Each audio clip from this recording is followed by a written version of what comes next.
Welcome to the Bali Effect. This is Preeti Tana. This is Dee Dee Perry.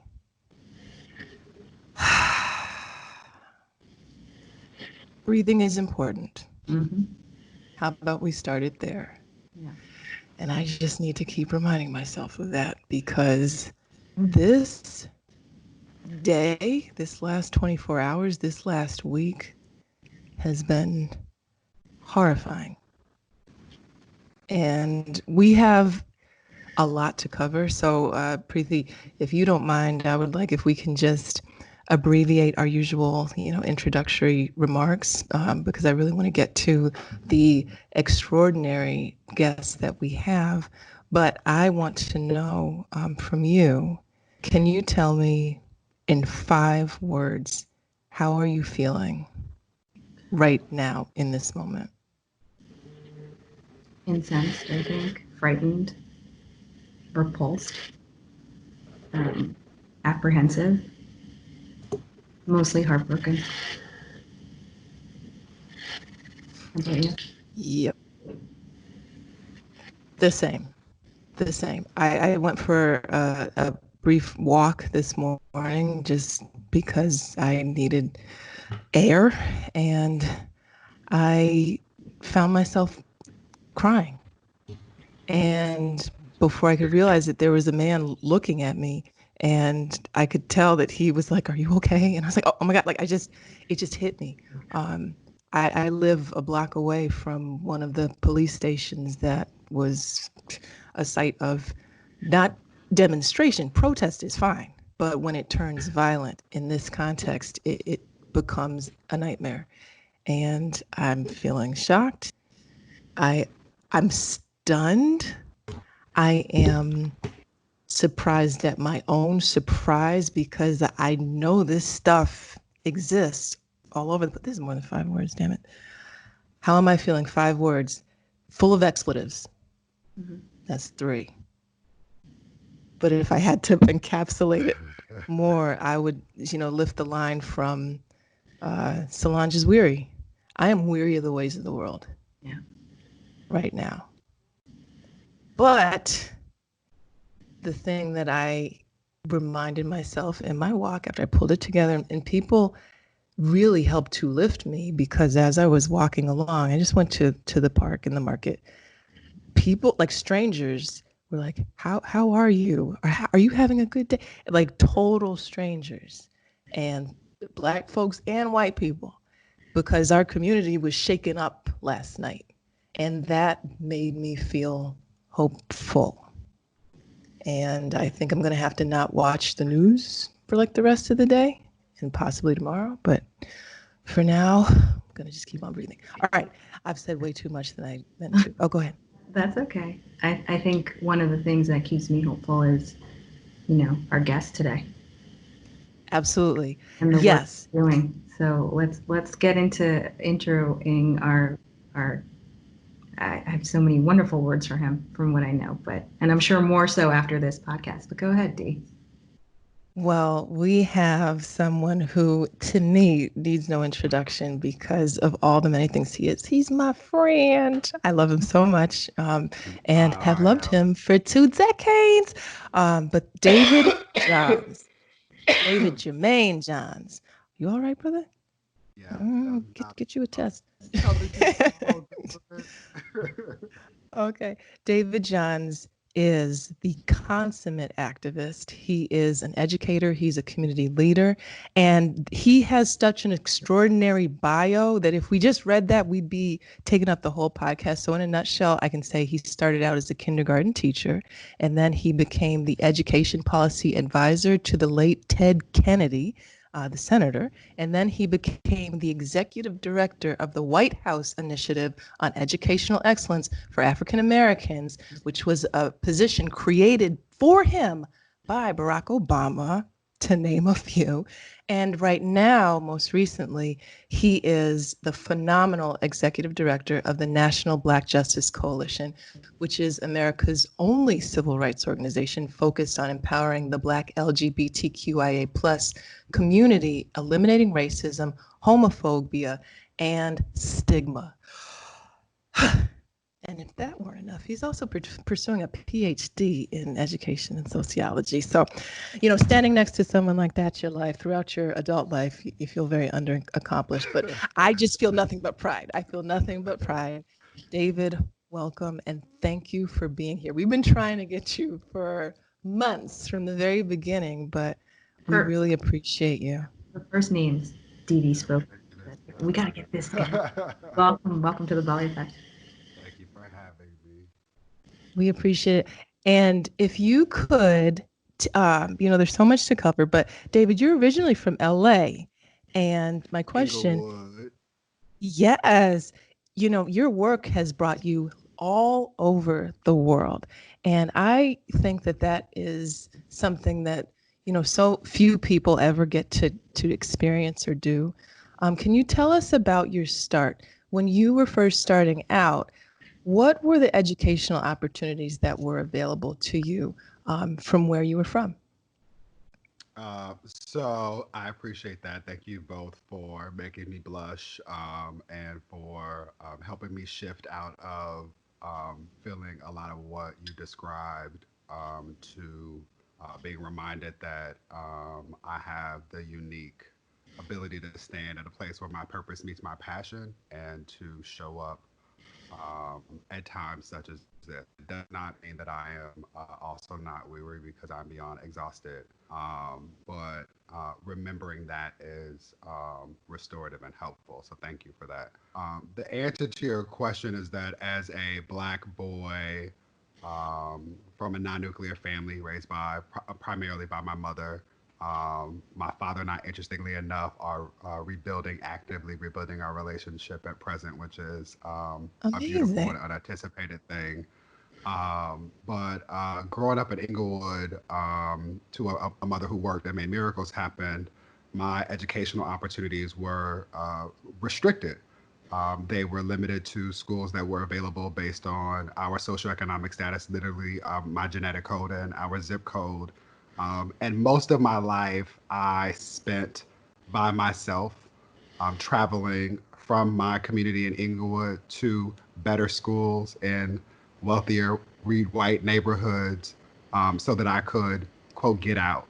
I think often about, especially as it relates to the pursuit of a PhD back at Columbia for my third tour of duty, what the message that we send to poor, our low income, Black and Latinx, non native students with disabilities when we say to them, you have to leave the very place that birthed you in order to acquire the relationship skills, credentials often needed to be successful. But that was very much my experience. And so I graduated from a system of schools within the LAUS public school district that were forced to accept talented Black students through busing, forced integration efforts like busing, magnet programs, and charter schools. And so at these schools, again, I was often the only Black student in my class. I often experienced teachers calling me the names of other Black students that they may or may not have had, and other forms of racism, white supremacy, and anti Blackness to be specific. And the short version of this conversation is I worked my ass off. I earned admissions at a number of institutions across this country and decided to attend Columbia in New York, Whoop, where at whoop. the time, which is where we met, and it continues to be formative in so many ways, challenging and otherwise. But Columbia was, at the time for me, a way to get out of LA and experience a city that was very similar, right? Another big city, a place with similar cultural offerings and expressions of diversity. And as an institution, Columbia was an exceptionally resource rich institution in the middle of this big city, but that felt like this tiny little jewel. And so I appreciate, in hindsight, the ability to be introduced to friends that I have and will have for a lifetime, um, uh, uh, individuals and concepts, people like Manny Marable, a professor that I am blessed to have learned from, teachings of people like Barbara Ransby that I call upon daily, and other experiences like organizing an organization, literally my senior year to protest the convergence of ignorance and privilege, because each of those things, those experiences, and those relationships continue to inform my daily experiences. Wow. Well, I got to say, I remember the moment that I first met you.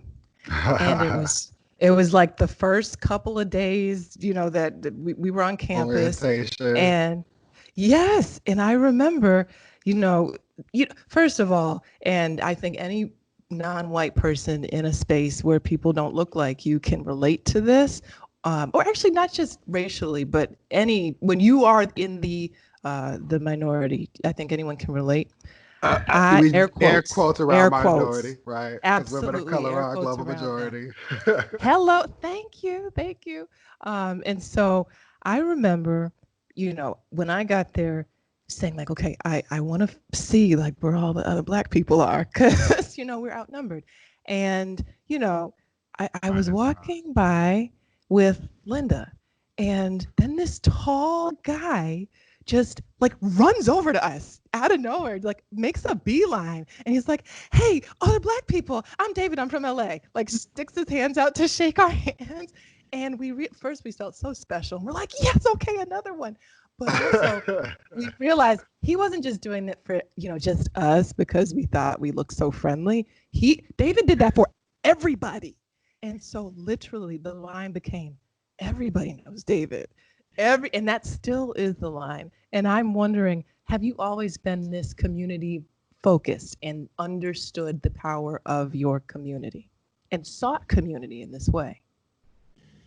Yes and no. I think that it's really difficult to engage in these conversations because I often have the benefit of hindsight, and the way that we engage in discussion often sort of erases the acknowledgement of that, right? So I think that that's important to name. And so, no, it is not the case that I have always acknowledged and leveraged strategically the power of community in ways that I do now, especially leading a civil rights organization at the intersections of racial justice and LGBTQIA plus equality. A lot of that has been sharpened over time and very much informed by all of my lived experiences, right, and roles, some of which you mentioned, and some that might come up in the course of conversation. Um, and it is also true that I have always been aware of at least three things. One, that I am a product of a community that continues to conspire for my success, right? I am and have always been, as early as I was introduced to reading, um, aware of the number of ancestors that are sacrificed and have literally engineered things. I think often about divorce, especially in the pursuit of my graduate degree, opportunities for me to be able to claim the space that I have been able to claim publicly. The second thing is, to your point, D. I was intentional in knowing that when I arrived on campus at Columbia, I was going to know every person of color, because it was an institution that was designed, probably literally built by people of color, but not with us attending in mind, right? And so the fact that we were outnumbered by people who were whiter and wealthier and more privileged than we were was something that, of course, I was aware of, and knowing and building relationships with those of us who were similarly positioned in this hierarchy of access to power was something I knew would benefit all of us, both then and I thought in the future.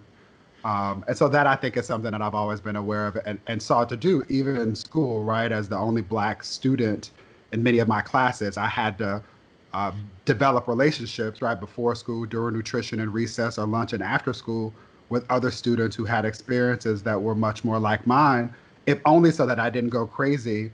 And I think the last thing is that, even as evidenced by this exchange now, I understand the power of community. I, as a person, am I'm a Pisces, Aquarian, cusp baby. I'm an Mm-hmm. educator by nature, so I am highly reflexive. I'm also very emotive, and I'm affected by energy and people and things in the world. And so I said to Danaka that if not for the fact that like we are real friends, I would not have wanted to have this conversation in part because I am tired, right? And what I am acknowledging and celebrating is that uh, how I get through my tiredness is being reconnected to the source of why it is that I am able to do the things that I have been privileged to do. And a lot of those reminders come in moments when I need them from the people in my village. Did I Yeah. answer your question? Oh my God. This is, twice in conversation. I think we've been on for about 10 minutes. You've mentioned the exhaustion, and I'm tired. And can you tell our listeners why? Why? Ha. I mean, really, truly, I think it's important to hear why you're exhausted. Yes. You don't have 400 years. uh, they do. They do. Not We on this so we didn't podcast. experience. Oh, they don't have. Well, yes, that.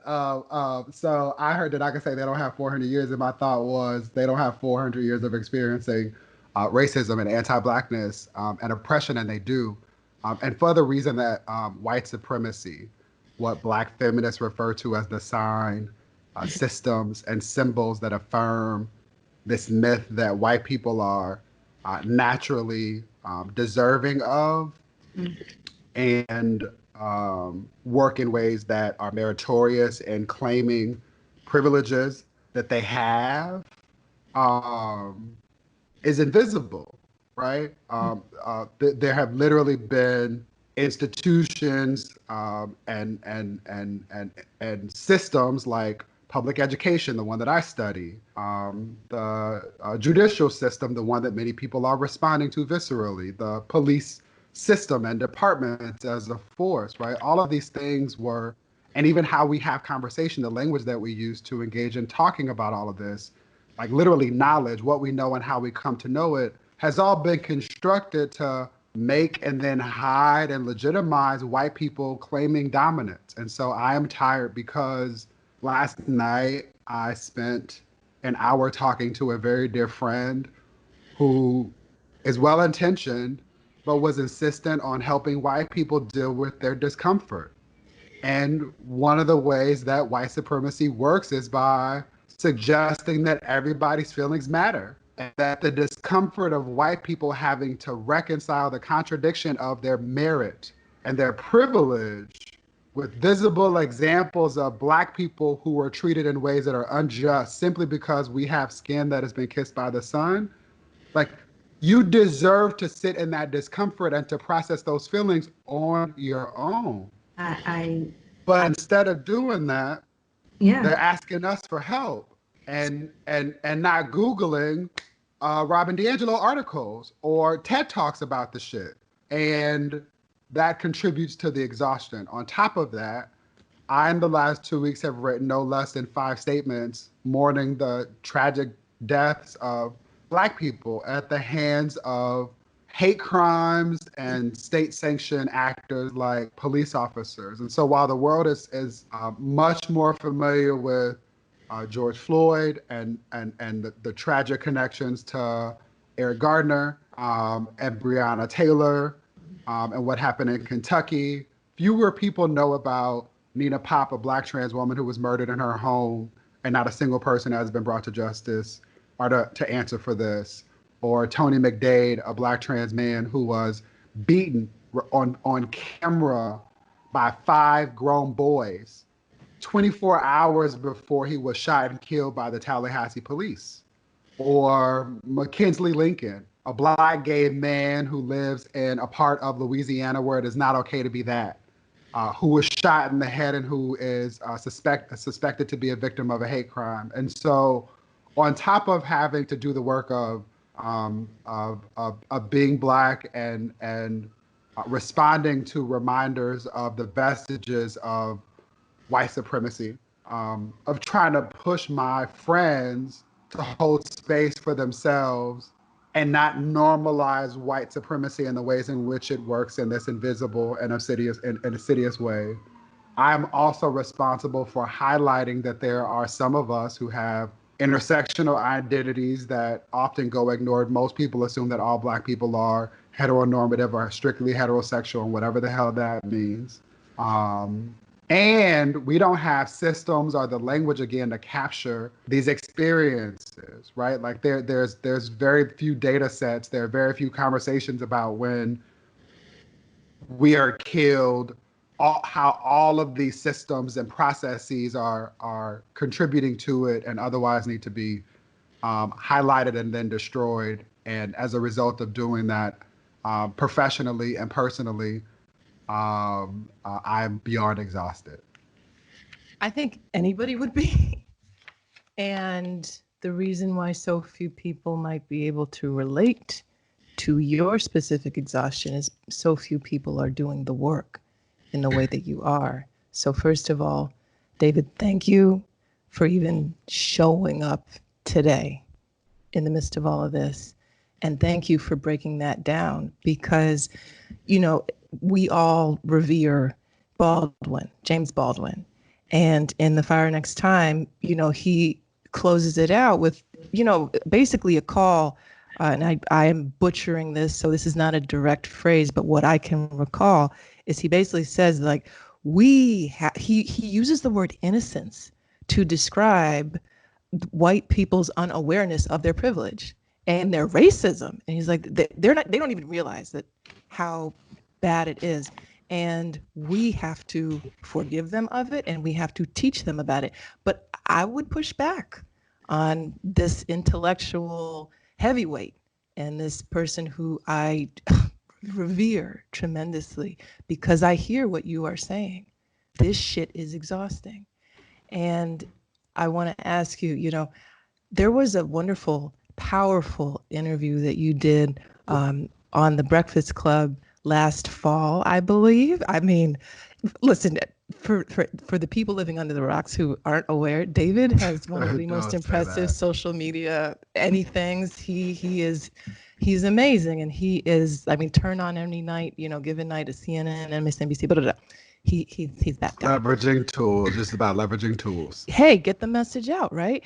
And it was so impactful and memorable for me because you're in there with, and I want to get their names right. It was Malik Yoba, Carmen Carrera, Nala Simone, and you speaking about trans issues.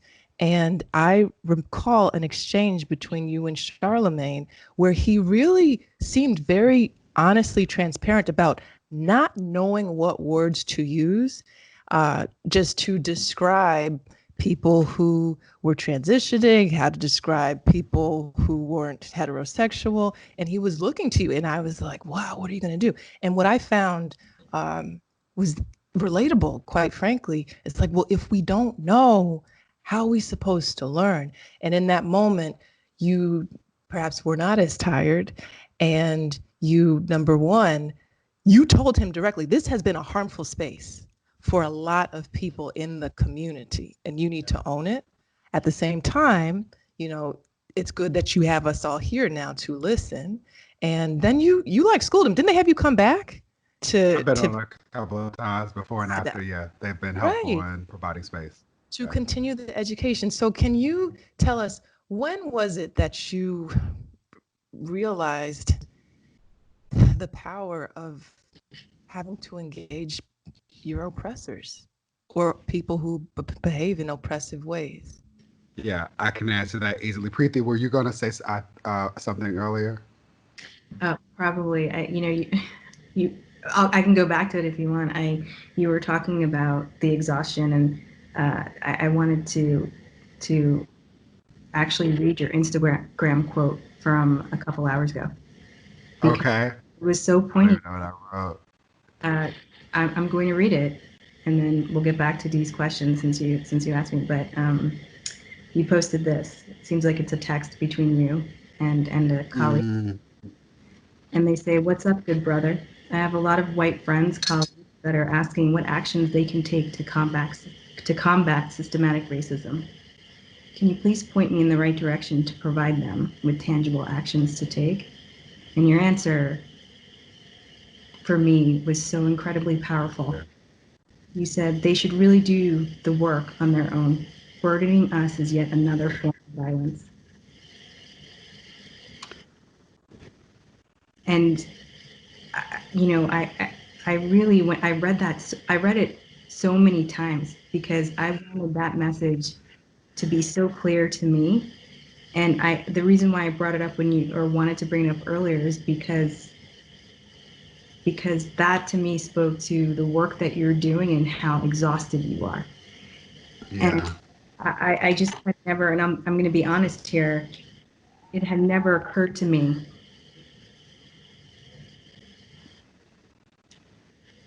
to really poignantly say, do the work. Don't burden me with this anymore. That's your responsibility. Yeah. Oh, go ahead. I just wanted to acknowledge that. To me, trying to like distill it on my walk when I started weeping, I was like, if somebody broke into my house, beat me up, left me struggling for my life, and then came back and was like, can you explain to me why I did that to you? That would be absurd. It's And not, yet, but that's what happens. Yep. Exactly. Yeah, that's what happens every single time. Yeah, and I was gonna say earlier too. I want us all to disabuse ourselves of the feeling that we have to be okay or pull it together. Yeah. And so I'll acknowledge that, like, I am crying in this moment because I had that exchange was what started that last response. And a part of what is difficult for me is that was like the last of probably 70 messages like that I have received. And that one in particular came from somebody who was in my like inner circle. And it was the first of a series of exchanges where I understood that he was literally struggling with this responsibility he felt he had to like show up in this moment and help them get it right. And what I know is that often that has not shifted anything. In fact, that practice of not allowing them to sit in the discomfort and to do the work for themselves is what normalizes all of this in the first place. And so, in spite of the fact that like that was my response and I wanted to be done with it, I'm also concerned about my friend. And so the day that I am otherwise supposed to like clear my schedule and do nothing and just be, I'm now literally finding and reading articles to write a letter about how we all need to be concerned about this way that like white supremacy also works. Um, and so like again, this is difficult because I know he reached out to me because I can be helpful. And a part of what, at least in this article that I'm reading now, it affirms that people who do social justice work are like we're required to show up in particular ways, but there's a cost to it. Like there's a literal, like physical, as example by this moment now, my expression, right? Like there is a psychic toll that it takes, and it frustrates me that we're often not aware of it. The short answer to your question, Anaka, is that I've always been aware of both the responsibility I have to challenge systems of oppression and white supremacy in particular, because almost all of my classroom teachers were white people. Who often did not see it as their responsibility to answer my questions, sit in the discomfort of the contradictions that my childhood mind would simply raise, trying to make sense of things that otherwise don't make sense. Why are we celebrating Christopher Columbus when it's clear that he didn't discover shit, as an example? And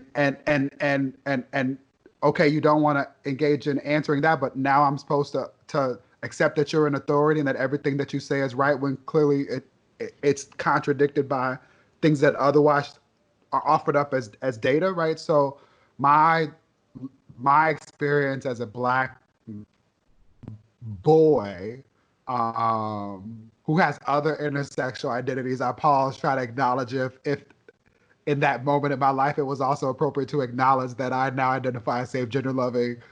But my experience in the world, I think, required me to be aware of, and I lean into the privilege around confronting dominance and white supremacy and anti-blackness. Do you recall the moment that having to engage those difficult figures of authority, you realize that you're speaking up and speaking back and pushing back actually shifted someone else's thinking?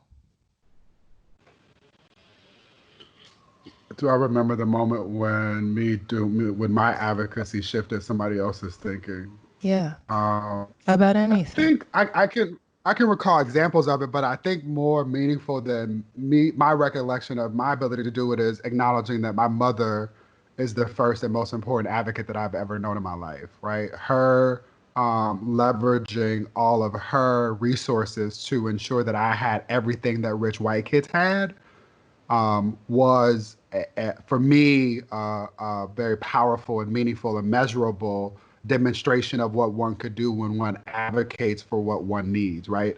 I again was in anybody's program that ever existed because my mother figured out a way to get me enrolled, right? I Mm-hmm. was a sheriff's explorer and the youngest person to graduate from the academy. I had a pilot's license before I turned 16 and could Where are we drive. flying? I listen, right? I did everything that I was a mama's. I am a mama's boy. I was a mama's boy. I'm grown now. We're working through some of that, but I love my mama. Let's be clear. But all of this to say that my mother would my I went to a middle school that was located near O.J. Simpson's house in Brentwood, California. I say that again because most people know Brentwood and can think about that community and the wealth based on O.J.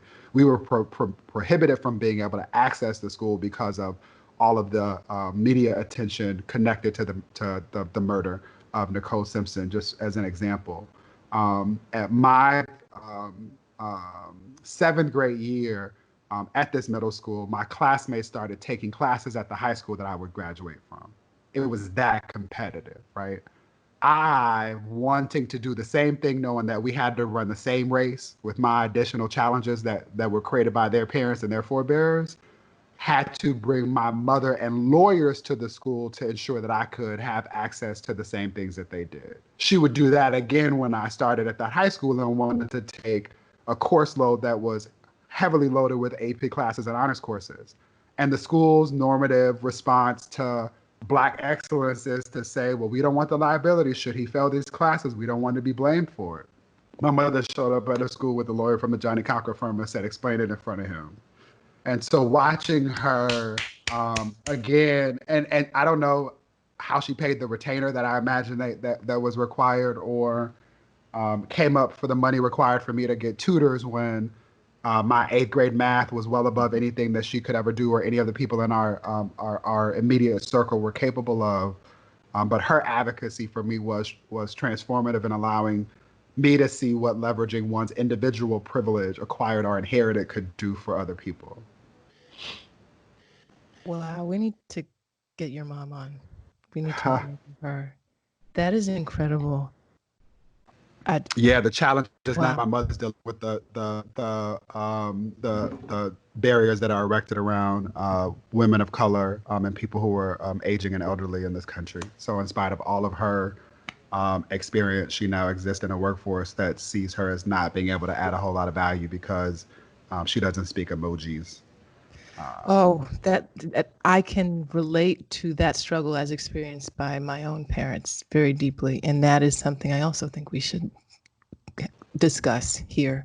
Um, Connected to that, David, do you remember when well, let me back it up. Was there ever a point in your life that you felt that you had to, that you did not understand the power of your identity, however you want to define that? Is there ever a point where I did not understand the power of my identity?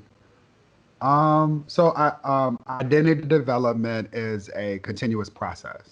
Mm-hmm. And I think that as I have grown older, I have found ways to be more comfortable in my skin, all parts of it. And so I'm struggling with the premise of the question. I guess what I can acknowledge is, what I will acknowledge is that um, I am much more declarative about parts of my identity now than I once was. And to be specific, when I was in undergrad, um, I I did not how do I want to say this? I did not want to allow myself to engage with questions and thoughts about whether or not I would enjoy intimacy with another man. Mm-hmm. In part because we live in a world that suggests that Black people, Black men in particular, cannot be, should not be. I grew up Kojic, and church hurt has a lot of us thinking that homosexuality is a sin punishable by things like HIV and death. Mm-hmm. Um, and to be clear, I also have had the privilege and benefit of loving platonically and intimately and romantically Black women over the course of my lifetime. Mm-hmm. And so when I think about how I showed up as a student, particularly as an undergraduate student, I didn't really hold space for or have the language to be able to talk about intersectional oppression or liberation in the way that I'm able to do now. Case in point, it was not until within the last decade that I was introduced to the term same gender loving, a term that I now use as frequently as I use Black. Not as frequently, that's an exaggeration, but often, daily. And the Mm-hmm. term was created by a Black man named Cleo Monago to identify and complicate the reality that gay as a term usually is normalized as and operationalized as used to refer to white gay men and the things that matter to them. What's on the gay agenda, for example? I say that in air quotes because I've never seen the gay agenda. If it exists, I just want to see the cliff notes, the I bibliography, haven't. please. I can't give it to you. But Preeti. people insist. But people insist that it exists, just like this Black meeting where all things Black are decided upon that I just haven't been invited to in spite of not having my Black card I revoked. forgot to send you Right? the invite. Listen, Sorry. friend, don't do it again. Just let me know. That's all I'm saying. Just let me know, right? The point I don't even know. The point I'm trying to make here is that the term was not available to me as an undergraduate student to even complicate that lived experience and reality. And Can I? so it was. Yep, go for No, it. no, go. You No, go. no, no, go. Mm-mm. Go.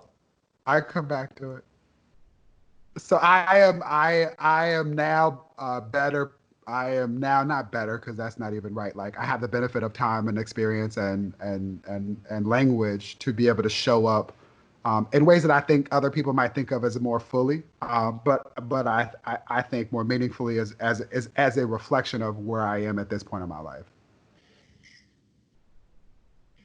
You know, speaking of where you are at this point in your life, you speak tremendously of your mother and she being an advocate for you in many different periods of your life.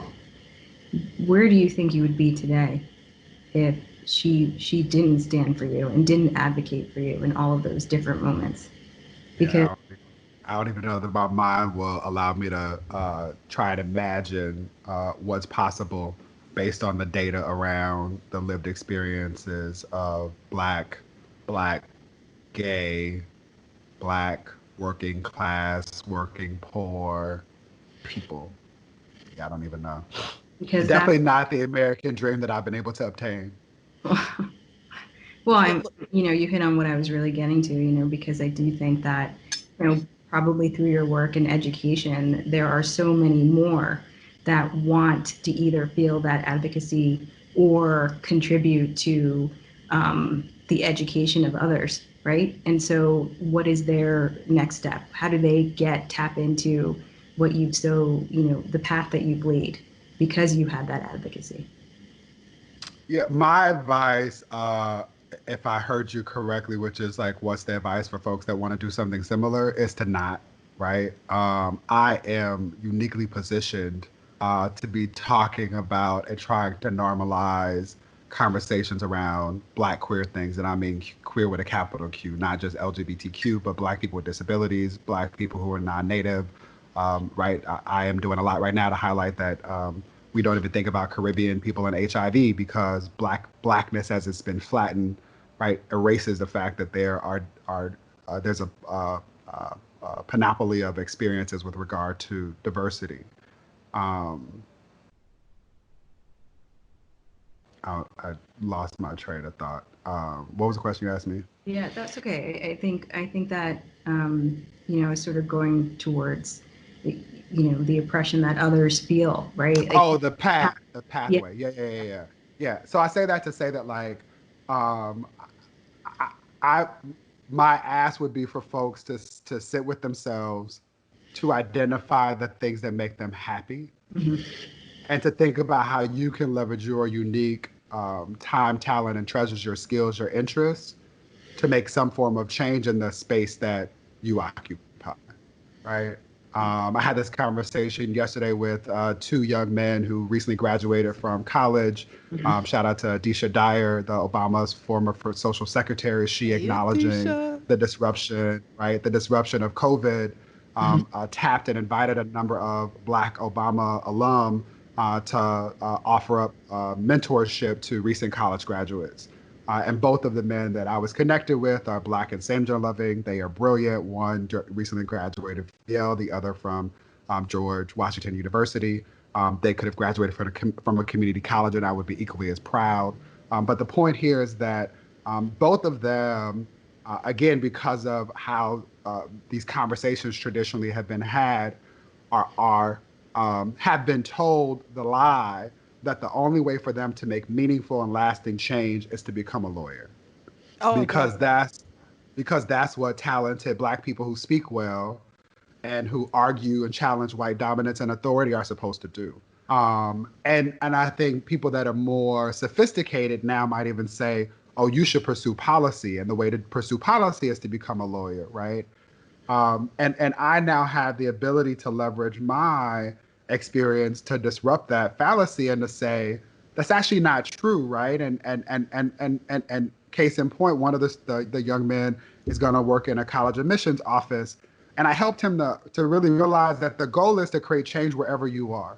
You showing up in that space, understanding that there are things that need to change, there are schools that need to be visited, there are students that need to be loved on, there are arguments that need to be had in terms of advocacy for students and what they need.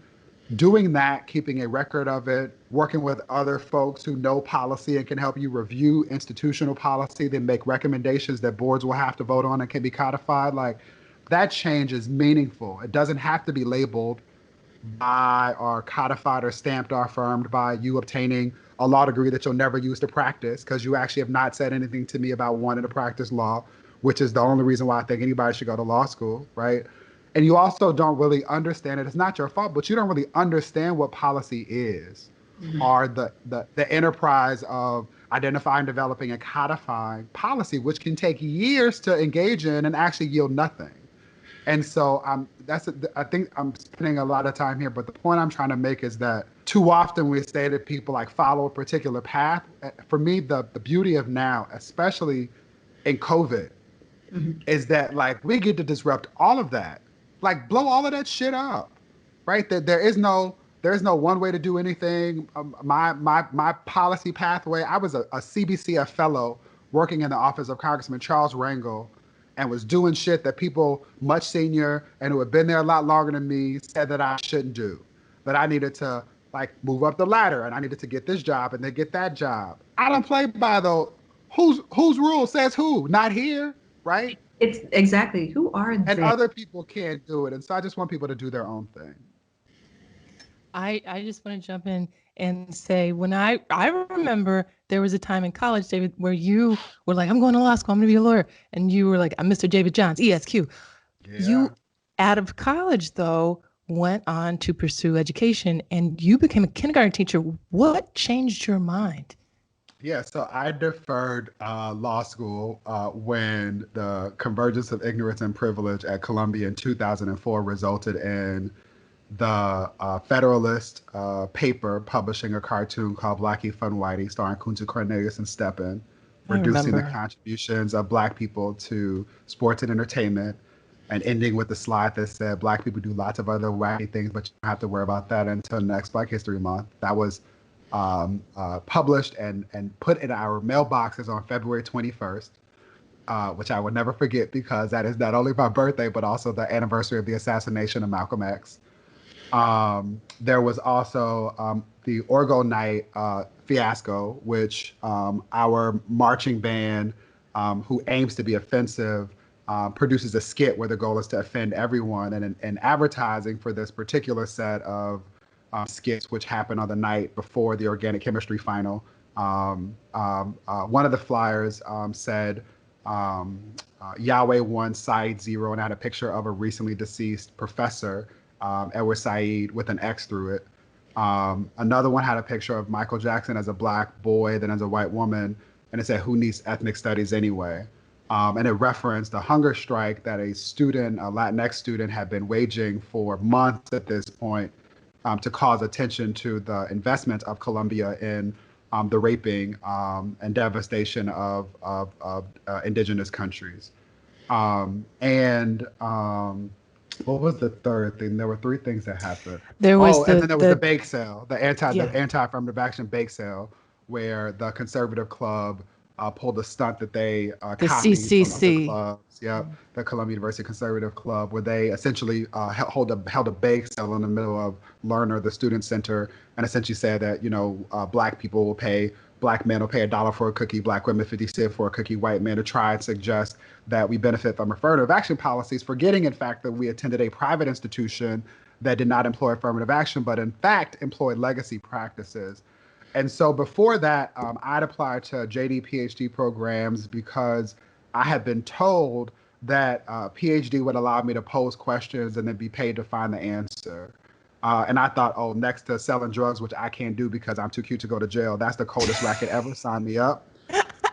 And I had been told that the law was a vehicle for radical change. The process of responding to the convergence of ignorance and privilege, which included starting a campus organization, Columbia University Concerned Students of Color, organizing a protracted series of silent protests, which interestingly enough I saw are being staged in Wisconsin and other parts of the country today, and literally negotiating with other student leaders, friends, and colleagues, with Lee Bollinger, the president of the university, and trustees, changes, like literal changes to the institution, reminded me that the law is everything but radical, and it is literally designed to preserve precedent. And so this is before I had been introduced to Derek Bell and his principles around critical race theory. I was definitely introduced to and loved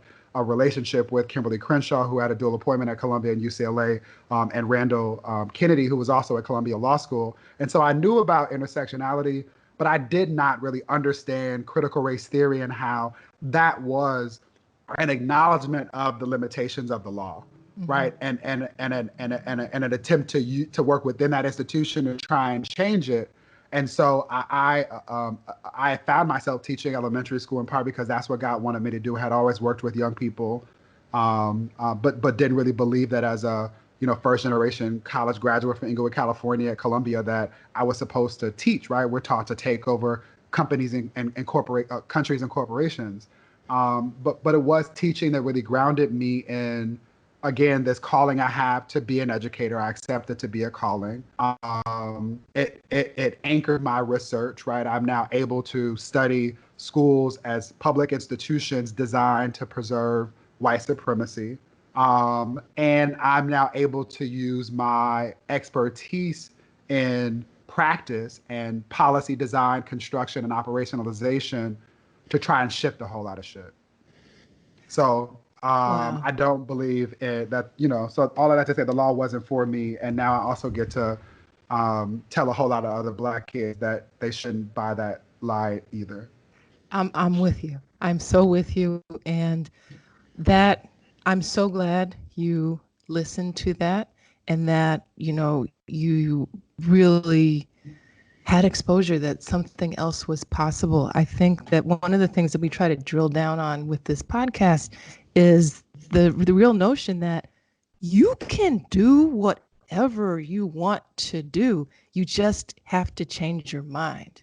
And that is not something that people often realize. And so we were fascinated by the moments when people make the turn to say, wait a minute, I know I'm being fed all of this stuff on the right, but what about the left? Maybe there's something different that is possible. And, to your point about disruption, and this feels like the most disruptive year I've ever seen since I've been alive. And we're talking pandemic, we're talking about shit blowing up. I'm still not over Kobe, okay? With all of that discomfort that comes out of it, it seems there's tremendous opportunity for just rethinking everything and for pushing back. And as tiring as it can be, now I'm turning to another point that you raised earlier, David. To me, you do the work with such finesse. I mean, I love watching your Instagram because I get to see amazing, shots of not only your advocacy, but like you living this fabulous life. And so I'm just curious personally, how do you do self-care? Like, I don't. oh, that no, I don't. That oh, do you realize that your self-care is important? I'm always asking, like, are you sleeping when I see you? But do you recognize that that is important to you? And do you have any suggestions for other people who might be tired, just on how they can take care of their tiredness? No, That's a because different question. no, That's a different question than the earlier yeah, one. it Later for other. is. I mean, like, what massage do you recommend? Okay, forget that. How do you take care of yourself? We'll just go there. I don't. I want Oh, to be clear about saying that I don't. I am tired in part because I neglect myself in the way okay. that Black girls who grow into women are trained to, right? Ooh, This is me really acknowledging that, like, my entire life I've flown, literally, I've flown on airplanes where I can perform with the video now, the moment where they say, if in the event of an emergency, put your air mask on first and then help those around you. Um, James Baldwin, again, you mentioned him. Jimmy, there's a picture of him. He's looking at me now as we have this conversation. Reminded us some time ago that to be Black and relatively conscious, he said, in America, to almost always be in a constant state of rage. And for me, that rage is a reflection of acknowledging that there are always these moments of trauma. And I am I try and be more mindful now of appreciating that if I literally don't care for myself, I will be dead and I cannot do this work. But I am also still working against years of being taught that I cannot engage in what I have been told as a luxury, Mm. right? Most and this is why even like the framing of the question is problematic, right? Like I'm saying no because I'm acknowledging I'm not an expert in this and I struggle mightily with it. I don't sleep. I have anxiety. I have a physiological reaction to stress. I channel my ADD in my work, right? Like these are things that have been very real for me, on top of the fact that it is often the case that it is only white people who get to do things that allow them to be well, right? Um, I understand and want to shift into a space where I think much more about what's required for me to thrive. yeah. I'm thinking a lot now about family planning and what it means for me to start a family. I'm spending more time caring for plants and flowers. If you would ask me before COVID if I like flowers, I would have said no. I love them now. I like watching them change literally. In the day, I'm waiting to see when these last two bloom. I have a bike that I got from Harlem Cycle that allows me to cycle and be anchored in what people talk about and celebrate as fitness, but for me, it's often the ability to exercise so that I can process feelings or otherwise shake out things in my body. And I think, and I listen to music. Those things are important. I don't do them enough. And they are a part of what I understand will allow me to thrive. But I am definitely not an expert in and don't want anyone to look at or emulate the way that I show up in the world as an example of how one should be practicing any form of self-care. I think it's incredibly difficult. I would imagine, from your perspective, that it does seem uh, a luxurious point of view to say I need self-care when we live in this world that you've been so elegantly, moving through and fighting for, and this voice, and we go through like we just went through last week. It's almost as if you're saying I don't have time for that because I just don't even have. I need all the time I possibly can get to get this message out and to do the work that I need to do that I know needs to be done for me and for others. And so, it's funny. I'm a big self-care advocate. As I've been hearing you in this conversation, Dee Dee, when you asked that question, I thought self-care. It's sort of, yeah, I get it. You can't. You gotta fill your own cup to help others. But it, I hear you, David, because I would be like, I don't have time.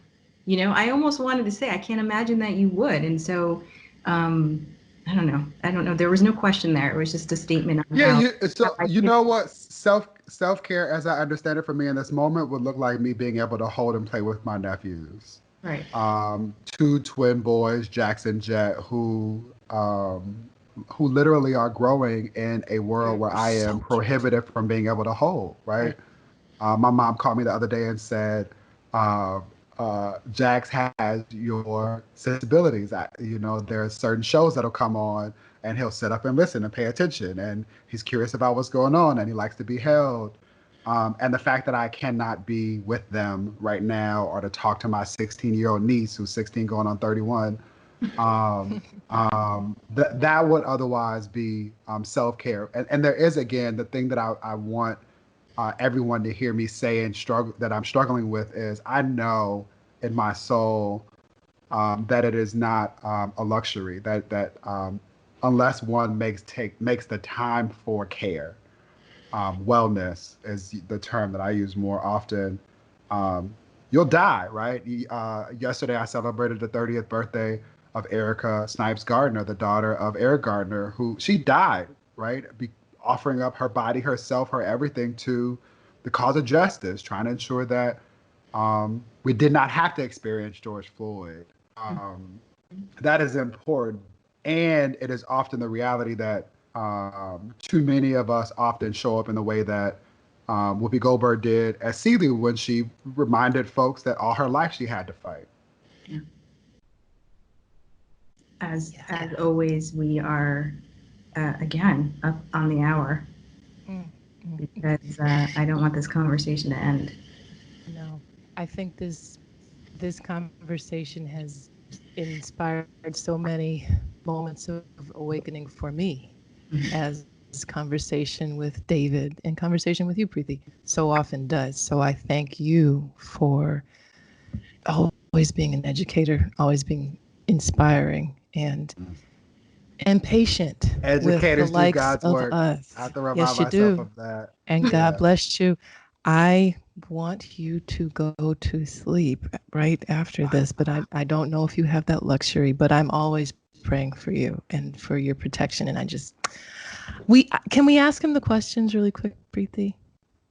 Just Yeah. to close it out. Very quick, David. To offer Which is us some. hard for me because I clearly talk a lot.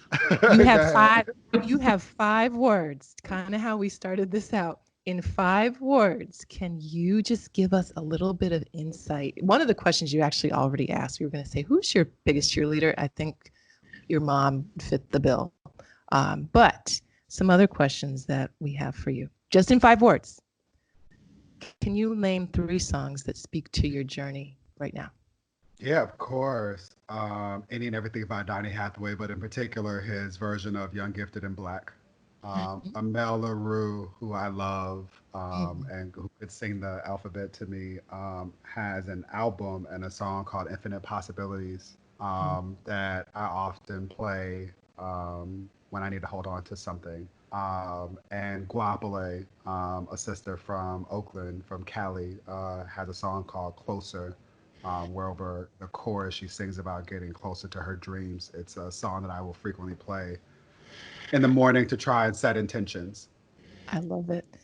Do you want to ask the next one, Preeti? Mhm. I want to live in a world without. I want to live in a world without white supremacy where uh, people, black people, queer people, Latinx people can just be. Go for it, Preeti. I keep going because. Look at that smile. I have the gift of sacrifice uh, because I'm the beneficiary of the sacrifices that our ancestors made. It's my duty and my honor. I don't think I want to ask another question after that.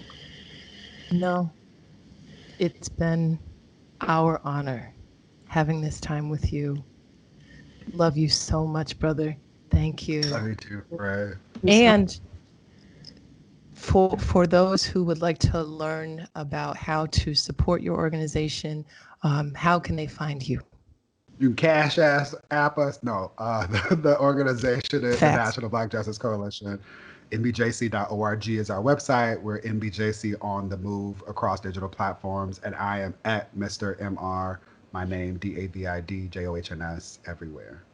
Literally. Fantastic. Yeah, absolutely everywhere. And if you buy products at Sephora, you Oh, can yeah. actually, yes, please explain very quickly. Yes, in the month of June, which is Black Pride Month, is traditionally celebrated as Pride Month. Everyone should remember that Pride is a was birthed out of the Stonewall Resistance, an effort to try and hold space for Black and LGBTQ folks. Started by look up Sylvia Rivera, not Sylvia Rivera, Marsha P. Johnson and Sylvia Rivera. Yes. But Pride Month is usually now celebrated by corporations, pride pimping and putting rainbows everywhere. But this year, Sephora, who MBJC is proud to have as a partner in the work, is leveraging their newly launched member rewards program such that if you purchase products in the month of June, so beginning June 1st, you can use your Sephora rewards points to donate to organizations that are doing good work in the community. And so in the month of June to kick this off,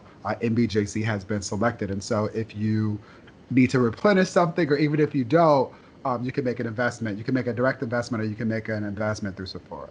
Finally, So something so fabulous to do with my Sephora points. It's fantastic. That is love I'm it. super Love excited it. about that. Yeah, yeah, Yay. yeah. Congratulations and keep on keeping on.